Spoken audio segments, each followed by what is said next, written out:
Oh my god, I can't get a good angle to save my life. Okay, welcome back to my channel, everybody. I'm really excited for this video. A little intimidated because this is a super ambitious project, I guess you can say. Ambitious, but it's ambitious for me because I'm lazy. But if you can't already tell by the title, I want to do something different. As you guys may or may not know, I love reading. It's one of my favorite hobbies. I don't know when this video is going to be out. It could be February, it could be March, it could be May. But I have set out a goal to read books outside of my comfort zone. I specifically have a tendency to fall back into my comfort genre,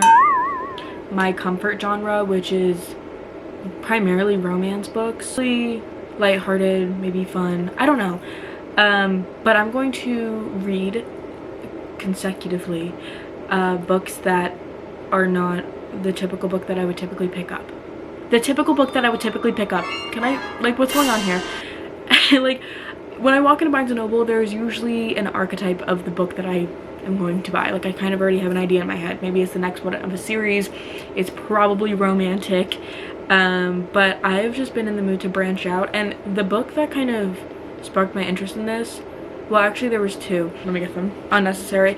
But I read If We Were Villains by Emma Rio, and this book was just so different from anything I've ever read. It's dark academia, psychological thriller, and it was super interesting, and it inspired me to read books that I wouldn't typically grab. I read Six of Crows and Crooked Kingdom, so the proper duology, and this was very fantasy genre, and I've never read, not that I've never read fantasy, but I just never gravitate towards it. I don't usually resonate with fantasy books. So I'm just going to show you the books that I've acquired for this specific challenge, which are all books outside of my comfort genre. A nice little ambitious stack right here. The first one up is The Long Walk by Stephen King.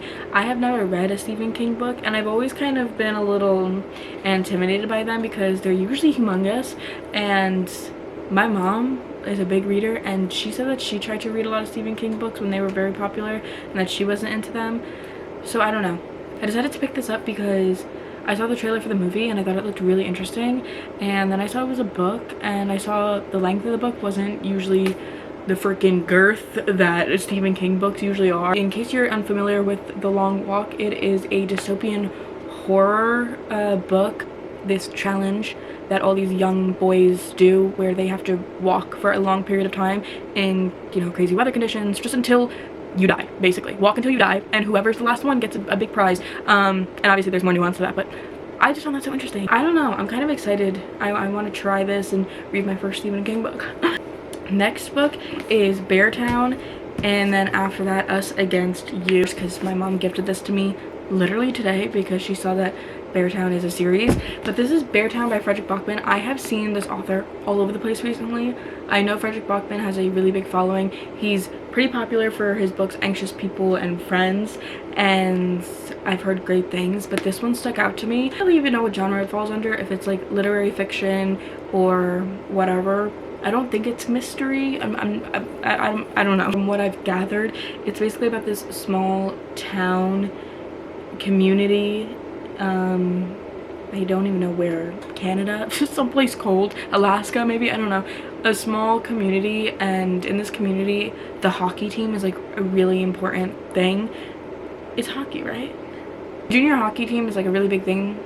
Big deal in this town. Something happens, I'm not really sure what, involving this hockey team that basically shakes up the town, and the town is kind of coping with something traumatic that has happened. That's all I know because I'm trying to go into it completely blind, but I'm really excited. Okay, yes, Frederick Bachman. And then we have Us Against You, which I'm not even gonna read the back of this because I don't want it to spoil anything, but apparently this is the sequel, and I didn't even know there was a second one, but my mom found out and then she bought this book for me. So everybody, applause to my mom. Super excited to get into these.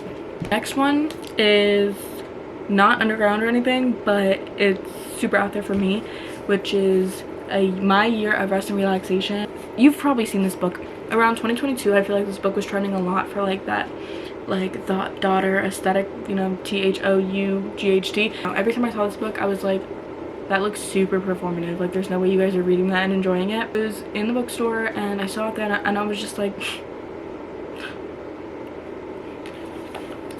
And I read the first couple pages, and it was reading, like, it was resonating with me. Like, it read well to me, if that makes any type of sense at all. And I was like, fuck, now I'm super curious how this goes.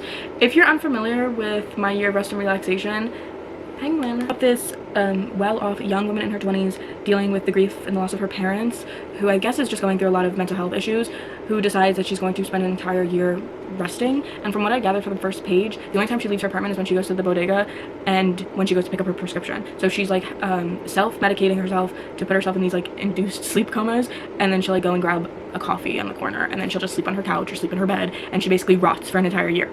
That's surface level what I know about it, but I feel like there's more to it than that, and it's pretty short, and I'm excited to read something like this. Yeah. And the last one, oh, not the last one, but the second to last one is not like literary, it's a fantasy, but this book is out of my comfort zone because, like I said before, I'm not the biggest fantasy reader. I've probably read, and I'm not even exaggerating, maybe 4 fantasies in my life, maybe, and that's being generous. Is Assistant to the Villain. I have seen this book everywhere. To be honest, I have no idea what this is about.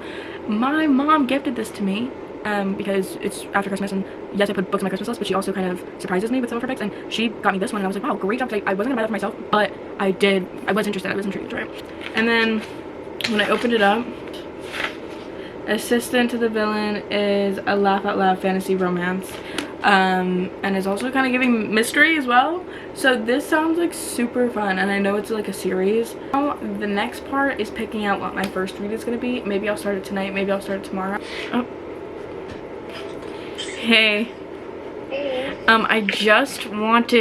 I need help picking out my next book to read. Okay, I phoned a friend. Me and Frankie had a nice little conversation, and I am going to be reading Beartown by Frederick Bachman.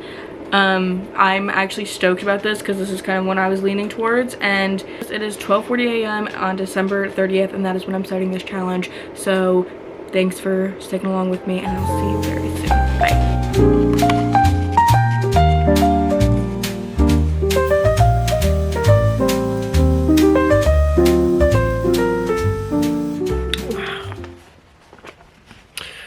I'm about halfway in, I would say. Sorry, I'm being vulnerable. And I already know, like, this direction, the direction that we're going in. Like, and I don't want to say too much because I really don't want to spoil anything if anybody wants to read this book. It's already halfway in. It's just such an interesting piece on locker room culture and how much adults impact children that impact each other. It's so interesting, and I like this is also vague because I don't want to say anything that's gonna spoil it, but honestly, like the first 100 pages you're meeting all of these characters, and there's a lot. You're essentially meeting the whole town, little town, and they emphasize how important this hockey game is and how much pressure they're putting on these kids, these 17-year-old boys, to carry on this legacy that that they need it for some kind of they need them to win this hockey game because it's all this town has to offer. And it's just like this pressure cooker environment, especially for these young boys, and to see like what that pressure does and how it impacts. I'm just like, I now feel like I'm going to get to like the aftermath of the main event, you know what I'm saying? And yeah, so far it's incredible. Anyways, just thought I would check in with you. Thanks for coming with me on this journey. So I'm probably going to finish this book right now. I have this much left. I started this book Tuesday morning, like at 12 a.m. and I only read like 30 pages. I got most of my reading done Wednesday and yesterday, and today's Friday, so we're gonna finish this and I will give a full review afterwards. I'm sure I mean, I don't know how long it's gonna take me, but I'm kind of nervous I don't know how this is gonna end. I don't know if I'm gonna have to read the sequel right away or we're gonna switch it up. But yeah, book 1, a reading outside my comfort zone, and it's a good one. Okay.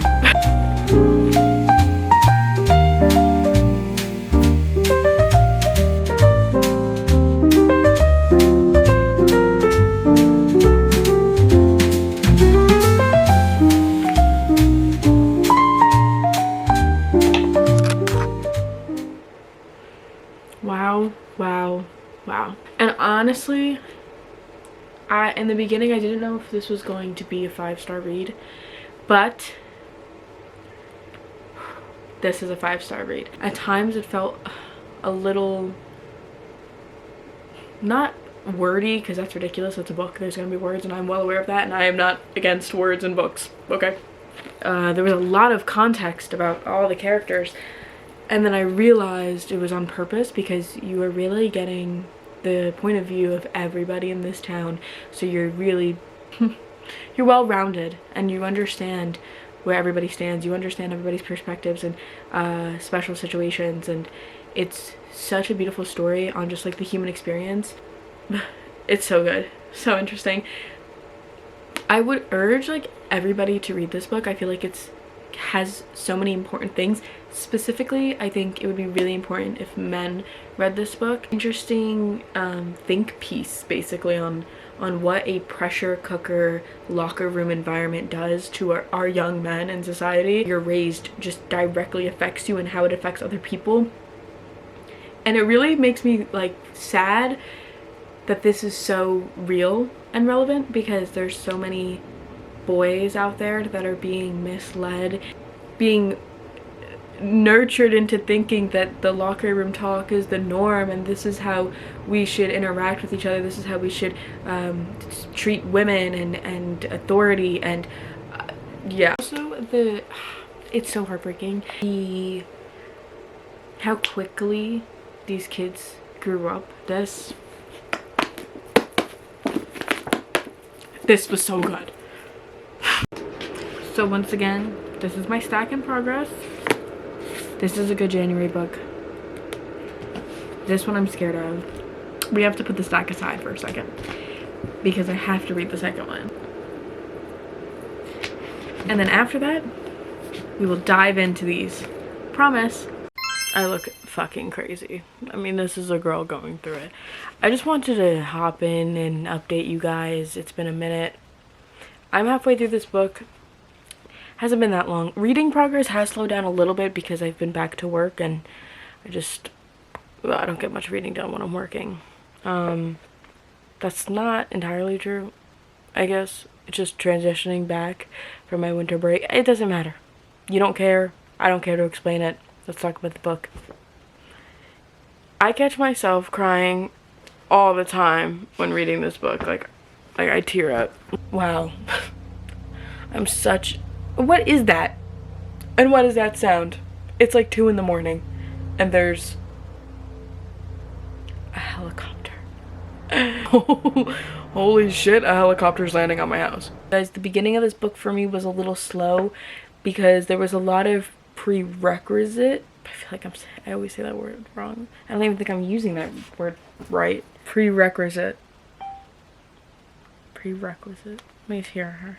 Prerequisite. Required as a prior condition for someone else to happen or exist. That can't be right. There was a lot of recap of the first book, and I feel like I'm so used to novels that just jump right where we left off.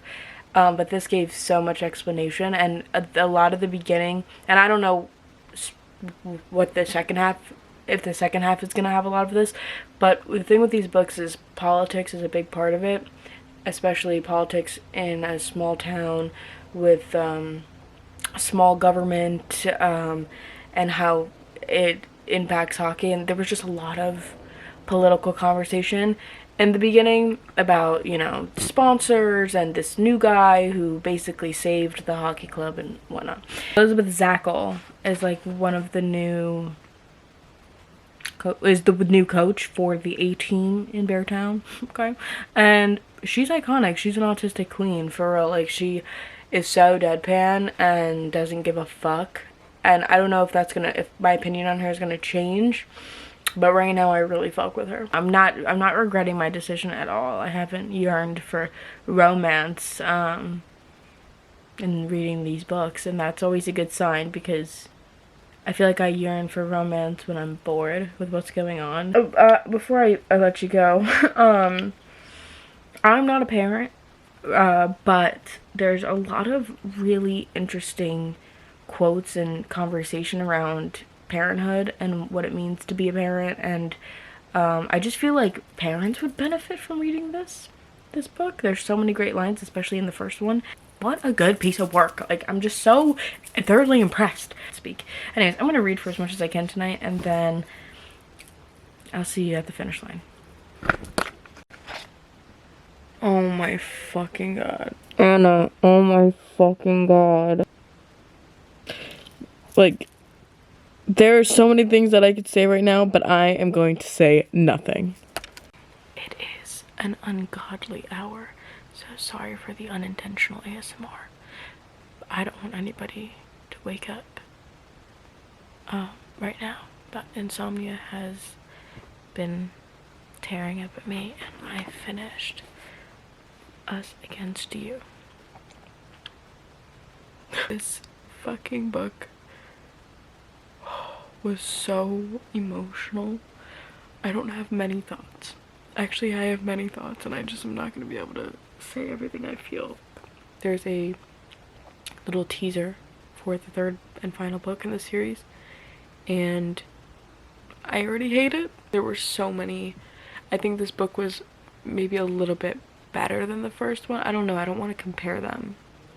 It's like apples and oranges or whatever. It's like some people just don't get a happy ending, and there's just so many lessons in this book. It's just, I feel like anybody could read this series and take away something from it, but I don't want to like say anything that's gonna ensue spoilers, so I'm not going to. But the way that this man has written characters like and Benji and Maya and Anna, Bobo and Amat, they're so, and even Leo, like, they're so complex and nuanced.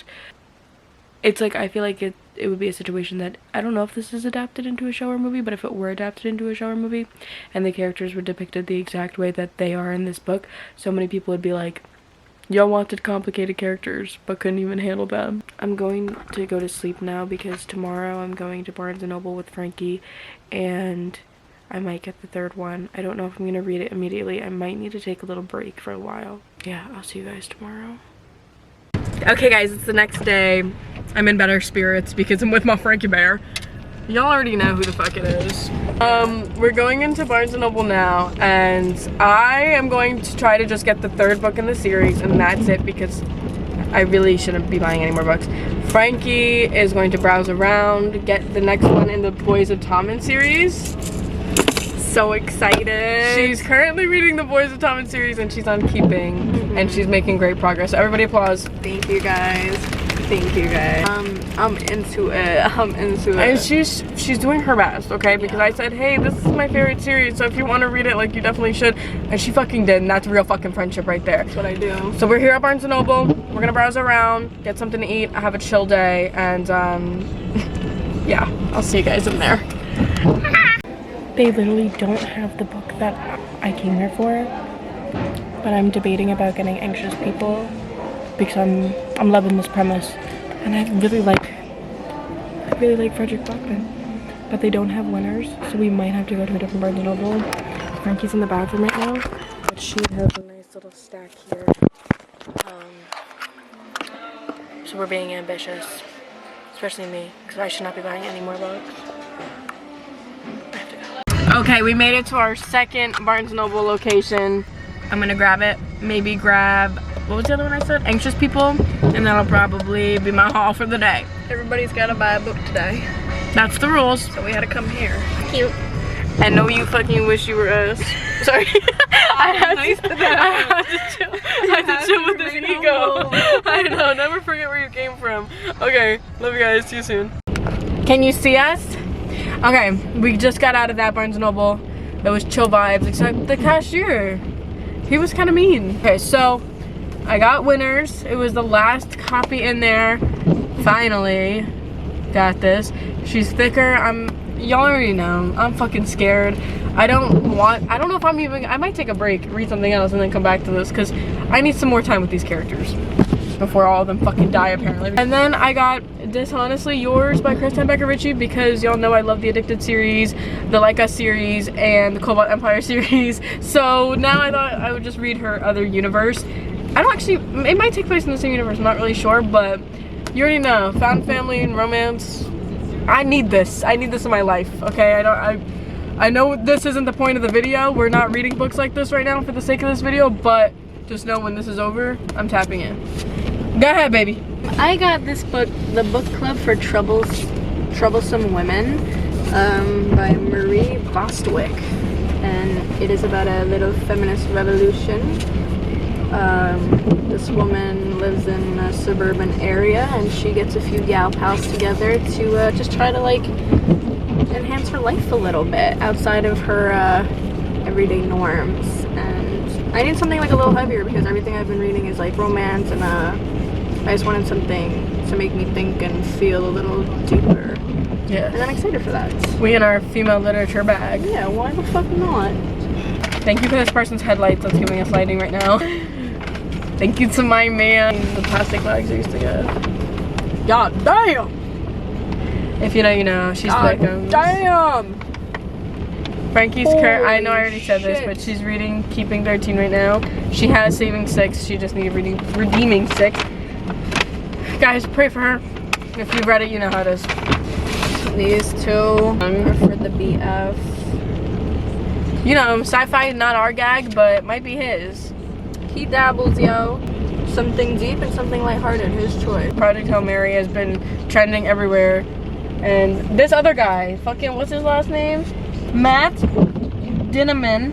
Matt Dinneman is literally in every crevice of Barnes & Noble. He's at the counters. He's at the help. Every table that man is on. I don't know. He's fucking killing it right now. You gotta see what he's about. My boyfriend is currently reading something spacey and fantasy, so I think he'll like that. Shout out John Michael. And then I got this little guy, a romantic comedy. She does stand up and she doesn't take herself very seriously, and all her friends are getting into relationships, even though they're very similar to her, she says, and she's just kind of like questioning why that is. And I think she's about to get a little bit more serious and see what she's about romantically, and I thought that was really interesting. That's a really good balance. There's a good balance of books going on here. We're expanding genres. We're doing our damn thing. Now me and Frankie are probably gonna find something to go eat, and yeah, I probably won't hang out with you there because that's not what this video is about. This video is about me branching out and reading genres, and I'm still on the same book series, but it's okay because I might switch up the language a little bit, and then we'll circle back. We might have to circle back to Frederick right now. And also, Anxious People was not in there. So I fucking fumbled by not getting it at the first Barnes & Noble because I was like, oh, I'll just get both of them at this Barnes & Noble. Stupid. And then we came here, but it's fine. We'll get to that another day. He's not even a part of our book stack. You already know I might read Rest and Relaxation next. Love you. See you soon. Say bye, Frankie. Bye. Okay, it's later. Same day, but later. And I'm back in my bed. The only place to ever exist. I don't know if I said this before, but I'm going to start my year of rest and relaxation. This is completely out of my comfort zone just because I feel like I've never read a book. Actually, let's look up the genre. Okay, so the genre of this book is literary fiction, but also can fit into contemporary fiction, psychological fiction, and urban fiction, which the last book that we read was contemporary fiction as well. Or I guess you could also call it literary fiction. I don't really know what the difference is. So let's just go with saying this is a literary fiction book, and I don't read those ever. And I'm so delusional because it's so small. I feel like I can finish it by tomorrow. That's the delusion that keeps me going. I'm excited, but nervous. I'm really, really nervous. I don't know why. I just don't want to get like frustrated, and I also don't want to get bored. That was my main thing. I'm scared. I'm like, what if I get bored because nothing's happening, and I don't read books like this, like that are so psychological, because I'm an idiot. So let's start. Yeah.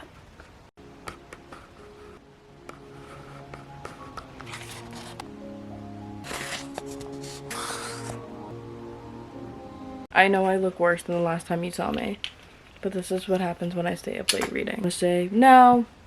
Yeah, it's been like 2 hours maybe, and I'm halfway through the book. Did I put you here? Format is weird. Not weird, but such a short book, and the chapters are so long. Like, I'm on chapter 4. Authors decide how long they want their chapters. I feel like it's intentional in this book to make you feel like this is kind of like the same thing every day. Was really into it. Up until like about now, she's talking about her mother a lot, which is sad because she had a very complicated relationship with both of her parents. A couple things have shocked me. She is so, and I'm saying she because our narrator does not have a name. It has not been mentioned once, and I have a feeling that it's not going to be mentioned again. Let me put my bookmark in here so I can close the book. She literally does not give a single fuck. This whole like project that she's doing where she tries to rest as much as she can. She's taking all of these different medications, and at first she was getting like all these really bad nightmares or weird dreams, and her dreams were so weird and sick. Like, this book is sick. Her psychiatrist is also like one of the villains of this book. Like, her psychiatrist is horrible. She got her psychiatrist from the Yellow Pages and has told her psychiatrist that her mom has died like 3 times and she keeps forgetting. She's like, oh, right, sorry to hear that. Here's another prescription. Anyways, she's horrible to this girl, Riva, who's supposed to be her friend, who seems to be the only person that she has any type of contact with besides the guy from the bodega, the pharmacist, and the psychiatrist. Like, she literally only talks to Riva and it's against her will. She has told Riva multiple times, I don't think we should be friends, and like, I don't really care about you at all. And Riva's like, won't leave her alone.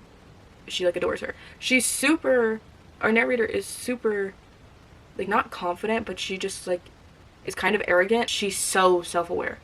She's like, I'm tall, skinny, pretty, blonde. People hate me or they love me. I know I am privileged. She just doesn't give a fuck. She doesn't care. She's kind of she's kind of a bad person, but she also doesn't care. Do I love it? I don't know. I think I'm really into it. I kind of relate to her, but like she like right before she went into full hibernation, she just did some out-of-pocket shit. Like she's really just odd. But I kind of fuck with her. I don't know. Like, I don't know how I'm supposed to feel. Oh, I'm kind of hungry. I kind of want to eat something, and I might finish the rest tomorrow. I don't even know. These books are so mentally draining, but like, I'm into it. I don't. We're back. It's the next day. And I'm going to see how much I can read today. Probably finish it. Hopefully. I don't want to spend too much time on this book. Not because it's not good, but because it's... Like, I just need to know this story, start to finish.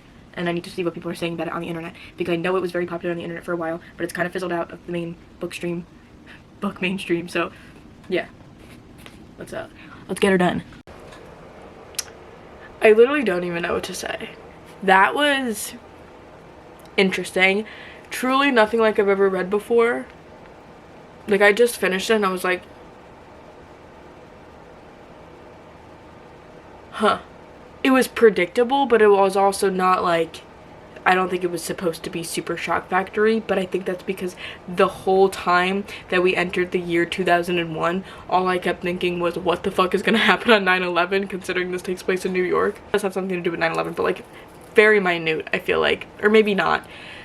And she also didn't fully commit, fuck this, fuck it, it's spoilers, fuck it.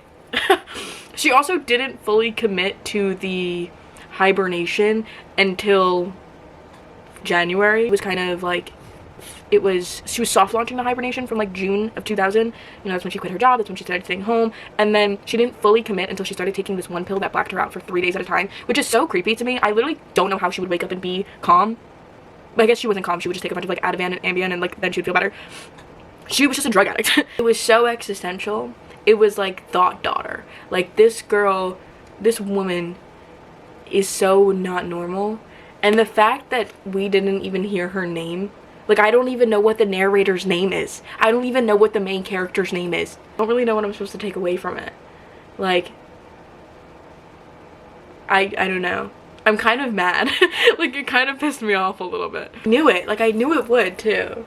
Giggle a couple of times. She's just such a dick. I didn't start it until last night. I started it last night, yeah, and I finished it tonight. I feel like I have to sit with it because I might grow to love it.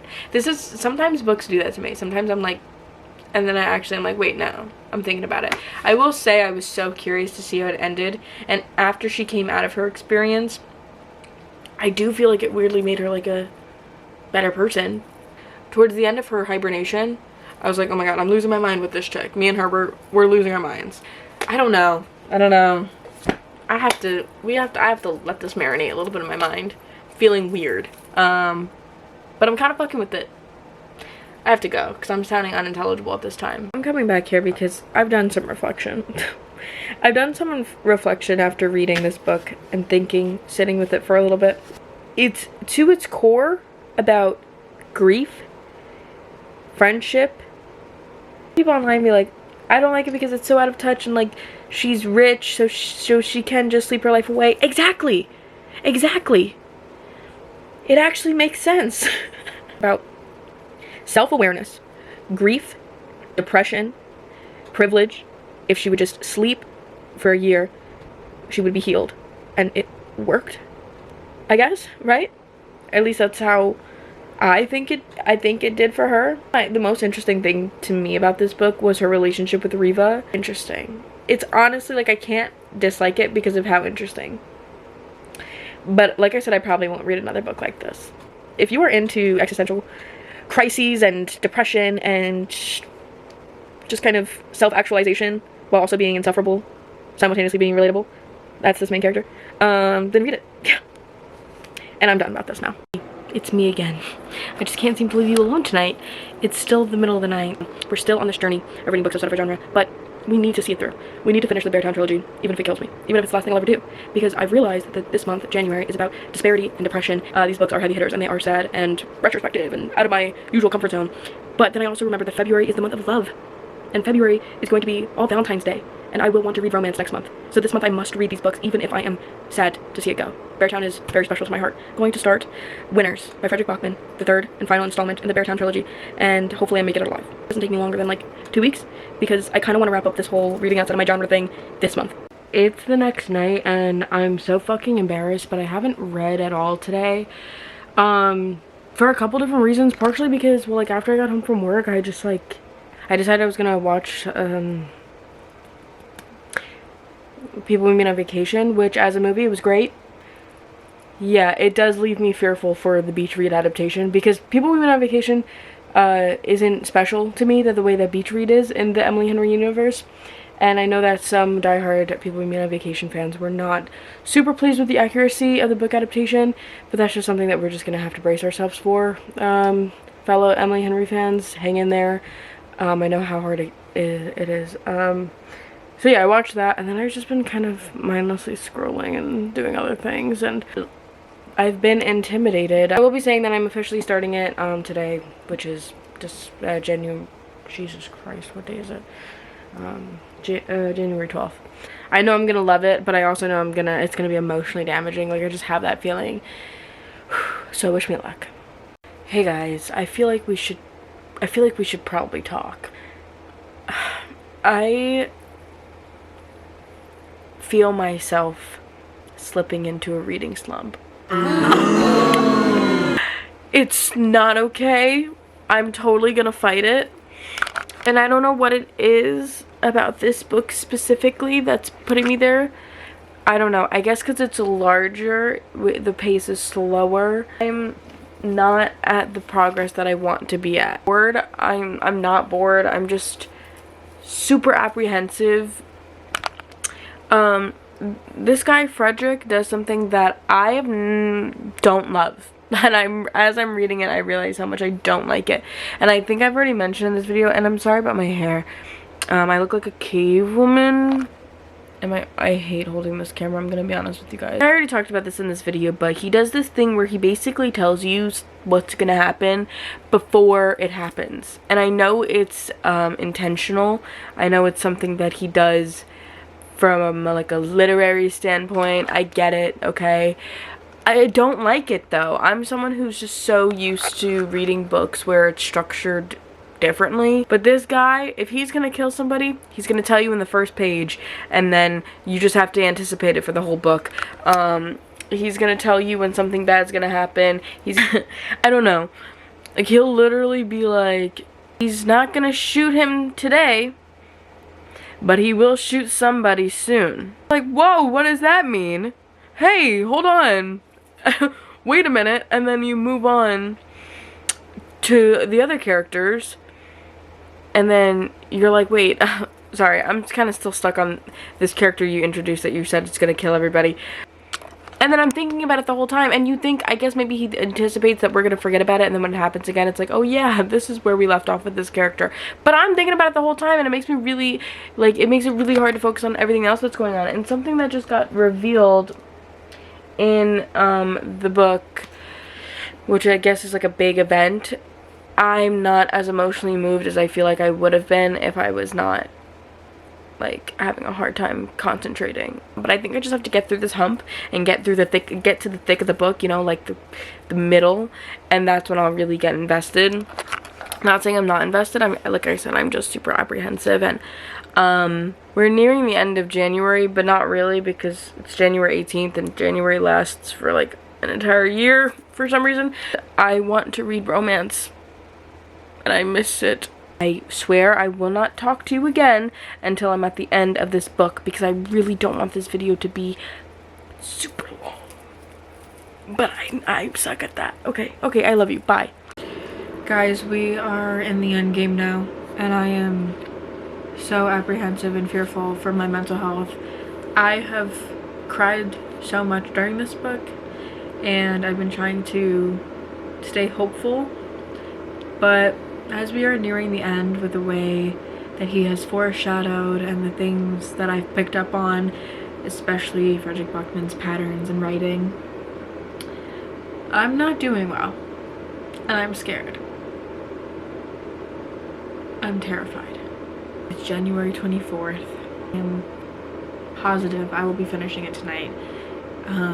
New York City is going to be completely white by the time I wake up tomorrow. I'm supposed to be experiencing the biggest winter storm or snowstorm that we've had in years. And it's so fitting that I'm reading this book during this time, because this book is just nothing but like cold and icy vibes. So see you in about 100 pages. Hey, so it's me again. Oh my god, I hated that. I finished this Nightmare Fuel, Depression Fuel. I'm not even being dramatic, gang. I'm really not. This book fucking killed me. Oh, I don't even know what to say, because I literally just finished it. And I feel like I want to die. So many really great lines and quotes, and if I was somebody who underlined and annotated their books, I would have annotated the shit out of this book, but I'm just not that person. Like, every person in the story has their faults and is at fault for a lot of things and are responsible, but at the same time, these people are also regular, everyday people who make mistakes but are good and that think that they're doing the right thing and all have a reason. It's such a good, like, web that he's weaved of all these different stories of loss and regret and guilt and change and growth and harming others. It just, everything was tied together very nicely, but it was not an easy fucking read. Like, emotionally damaging, to say the least. Don't know if I'm gonna be able to recover from this book. So if I don't continue this video, it's because I totally went off track and decided to read something smutty or something to get my mind off of this, but fuck, I can't. This is so sensitive. Like, my heart hurts, gang. My heart hurts. I need to go think about something else. I need to, like, watch funny videos. All right, I love you guys. I will see you soon. Maybe I'll, when I decide to start anew and read something else, but it's, I don't know who I am right now. It's the next day and I'm doing better. I kind of can't think about that book right now, but I was talking to my mom and my mom was like, well, then what book are you gonna start? Because I don't know if you guys can hear that, but it's sleet. There's a storm going on. In case you were unaware, I do live in New York, and in New York we're having a snowstorm. We're having a snowstorm. Look, I'll show you. Here we go. I don't know if you could see that. I don't know what you would call that. Hail? Snow? Yeah. Oh my. Anyway, so I'm gonna pick out a book to read, even though I think I might play video games for a little while. I'm gonna take out my hair too, because I look so bad right now.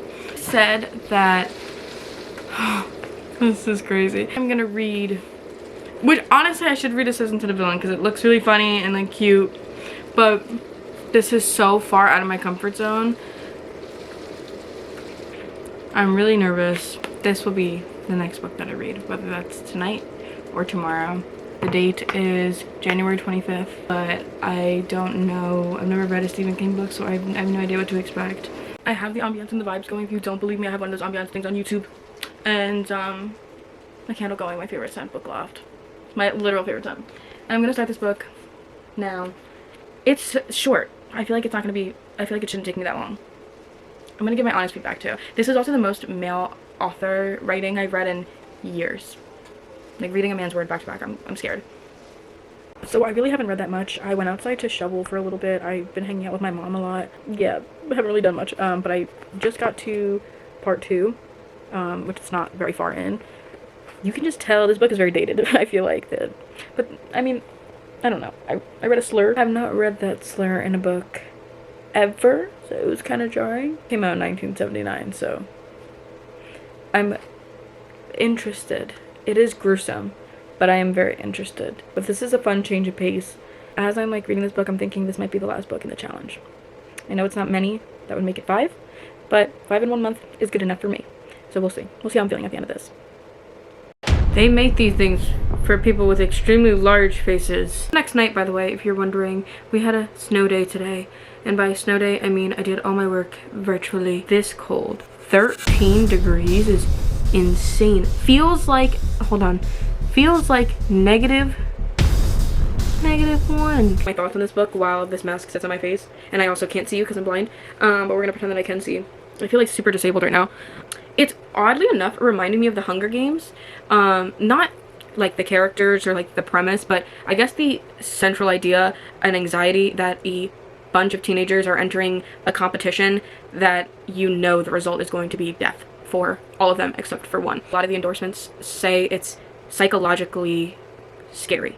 Like, this book isn't a horror in the sense of his other books being a horror where it's like scary monsters or scary clowns or like a haunted hotel or anything like that. This is psychologically scary. Like, it's giving me the spookies, but in a psychological, these characters are losing their minds. I'm losing my mind while reading it, while your body is also going through very intense trials. I'm gonna say on that for now. My camera's gonna die, so I'm gonna put it on charge for a little bit, and then maybe I'll talk to you when I finish this book. And I'm taking this mask off. Okay guys, it is the next night. I will say that last night I knocked out. Like, I feel like I did make progress while reading, but I also fell asleep while reading, which has nothing to do with the book. It was just like, I was so tired. I haven't read anything today. This is how much I have left, which I feel like is not a lot, and I feel like I could probably bang it out tonight. It is really late. I don't even want to tell you the time because I'm embarrassed. But the reason why I didn't read today was because after I got out of work, I was on a mission. The mission was to secure Harry Styles tickets. And girl, did I ever. It was hard. It wasn't cheap and it wasn't easy. And we're going in September and I'm stoked. I genuinely can't believe how invested I am in this story. Dude, I think I have to go back and read the last couple pages because the way I was dozing off while reading this. But these characters, like, sometimes I have no idea what they're talking about, and I feel like that's kind of the point. Like, one of the characters, McReeves, I feel like I say his name wrong, but Pete, he was going off on a tangent telling this whole story, and I kind of, like, was not getting it. I was like, what is he talking about? But maybe that was the point. I'm gonna read this book now. I felt like that would, like, look a lot cooler in my head. Recap. It's recap time. I'm going to end the video off on this note because it's been a while. I've been filming this video for a month now. It is officially January 29th. It's 1 in the morning. I have read 5 books in the month of January, and not only is that number pretty damn good for me, but this is also completely out of my comfort zone and different from my usual palette of genre. So I want to recap and go through how I felt about each and every one of them and how I felt about this little experiment. But before we do that, I just want to give a little end note on where we left off with The Long Walk by Stephen King. It definitely had its flaws and like that, but I really enjoyed it in a weird way. Like, I enjoyed this premise a lot, and I don't know if I should explain it again. I don't know how many times I explained it in this video. The thing about this book is, although it's set in this like dystopian realism type of world where shooting boys because they stopped walking is allowed, it builds this dystopian environment, but it's not a typical dystopian book where you would read in a Hunger Games where there's some kind of resolution where they try to come at the government or try to dismantle the system. It very much accepts it for what it is, and the whole book is kind of these teenage boys, specifically Ray Garrity, our main character, just trying to cope with the idea of death. I feel like this book left me with a lot of existential questions that I don't really want to answer. There are some things that I feel like are a little tasteless, and I don't know if that is specifically because of Stephen King or if that's because that's how he envisions the characters' minds to work. And yeah, the thing about the ending of this book, I kind of left me unsatisfied. It was sort of open-ended, it was inconclusive, it didn't really feel, I mean, there was a conclusion, but it didn't feel satisfying, and I don't know if that was on purpose or not, and I feel like there was something deeper in this book that I was supposed to take away that I didn't. I also read online somewhere that this was supposed to be like an allegory or inspired by the Vietnam War and about boys signing up for something that they don't fully understand the gravity of the situation. Between 3 and 4 stars, because part of me really liked it and then part of me is kind of like frustrated by it, but nonetheless, I enjoyed it. Just to recap, I started this challenge off by reading Beartown, which I 110% recommend. Us Against You, new relationship starting, and it's a beautiful continuation. We took a break from that, and then as you guys know, I read My Year of Rest and Relaxation. This book was a trip. This is one of those books where I'm just like kind of glad that I'm a part of the conversation. To the conclusion of the Beartown trilogy, I couldn't put it off any longer. She was big, she was long. It took me a while to finish this one, as you guys know. I rated this one 5 stars, but it did make me sob at the end. I don't remember the last time I cried this hard at a book. And then that leaves us to The Long Walk, which I just went on and told you about, and that's how I'm gonna finish off this month. Overall, the way that I feel about branching out is that it makes me motivated, makes me a confident reader.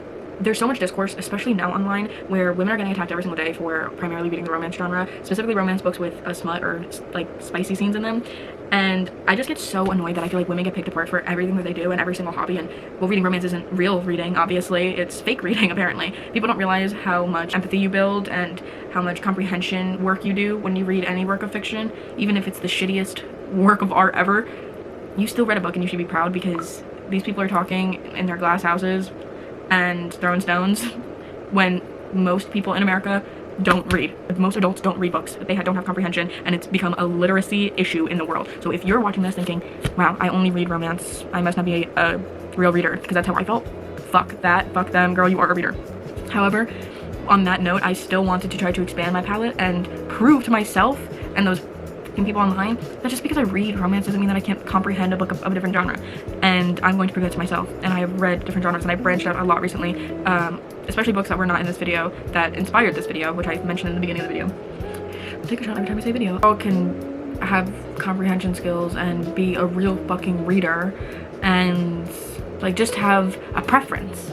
Like, yeah, I can read dystopian horror, fucking Stephen King, I can read a book written by a man, I can read literary fiction, I can read fucking this shit, but yeah, maybe I just prefer a little romance. I read it and I enjoy it and I like it, but it's not my cup of tea all the time. But this video helped me understand that if I want to fucking walk into Barnes & Noble and pick up something completely out of my comfort zone and completely different than what's on my bookshelf, then I'm gonna damn well do that.